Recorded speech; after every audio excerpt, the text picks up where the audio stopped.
Well, first of all, thanks for your time. Thanks for being here. Thank you. It's great to talk to you. You have the best cameo in these movies from all your movies, so congratulations on that. Thank you. I'm glad you enjoyed it. How do you decide this kind of part? It becomes distracting when I'm writing. I'm like, maybe I could play that part. Maybe I could play that part. So I finish the script and then I go, maybe then that part. So I try to wait till the very end. But now I try to do something funny, in the movies or something, that It was really funny.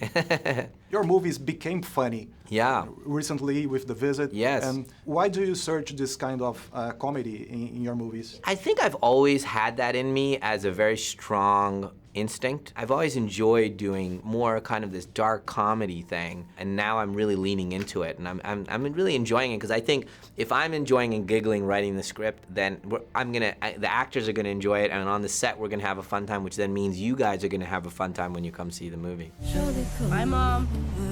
This movie, it shifts all the time from horror to comedy Yeah. to drama. Is that something that you sense when you were shooting? Yes, I mean, James is very funny. He's terrifying. He's absolutely terrifying, but he's a very funny guy on and off set. But definitely when I watched it for the first time, I really liked that kind of flip-flopping from both of them. I think he's one of the great masters of making you laugh, and really engaging you with the characters that he's telling you the story about.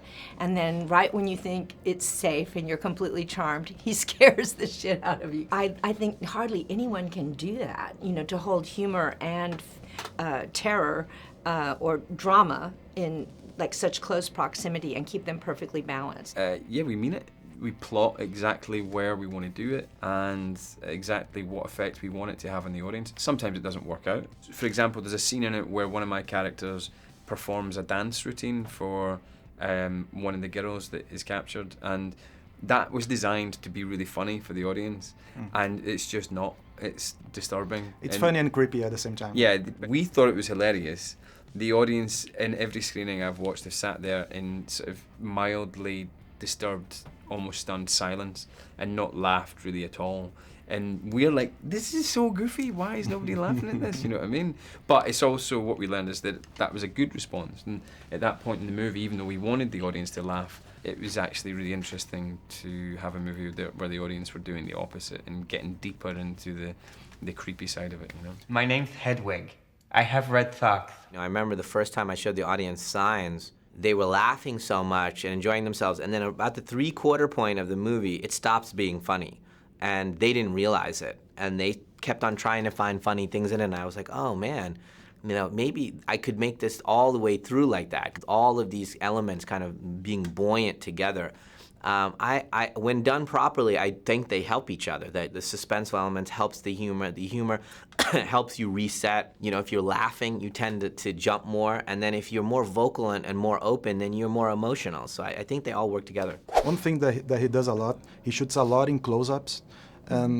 Do you feel that is flattery? Does it make your job more difficult or more I easy? think sometimes his wide-angle close-ups are not always what an actress would hope for. But I trust Knight, and I know he has a purpose for it. I mean, his purpose in like those wide-angle shots and that intimacy is to really create an effect in the viewer, the audience. So you have to trust it. You have to give up your vanity, if you will.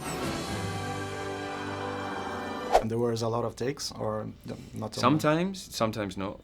Like I say, Knight knows exactly what he wants. So if he feels like he's got it, he'll move on after a take or two. But if he doesn't feel like he's getting it, we might come back the next day and do it all again. Or the next day after that and do it all again for the third time. So he can be crazy doing 1,000,000 takes, or he can be doing one and he's happy and move on. Do you feel that it's kind of liberating when you have to do this like excruciating process? Really, it wasn't excruciating. No way was it excruciating. It's liberating to work on good material. The hardest thing, the most excruciating thing to do is to work on a bad script. And you can be playing an easier character to get a hold of, but it's badly written, and therefore it's the hardest thing you'll ever do in your life. To play many characters in one film, all of whom are brilliantly and beautifully drawn out, with a great director and great actors, it didn't make the process less physically and mentally demanding, but it did make it way more satisfying, and it's not what I would call difficult. Something that was really cool about this project was being able to act with one actor but react differently to each of, you know, the characters that he's portraying. And I really enjoyed that aspect of it because Casey is definitely different with each of the main characters that James portrays. There's a man here, he abducted us and he's going to kill me. In your supernatural movies, they all have this spiritual element that is really strong. How do you turn this fear of the unknown into something that is really, really enlightening and really aspirational? You picked exactly the right word, which is the unknown, right? The unknown makes us question. It's where our fears are, but it's also where our kind of faith is in. I use conversations about the unknown to supplant conversations about religion. What do you believe in? Do you believe there's a bigger thing out there? Do we believe in the things that we can't see? And those are important questions for us to have, and I think that's why people find the movies kind of spiritual, because they are. They're conversations about the spirit. All right, thank you very much. Thank you. He's done awful things to people, and he'll do awful things to you.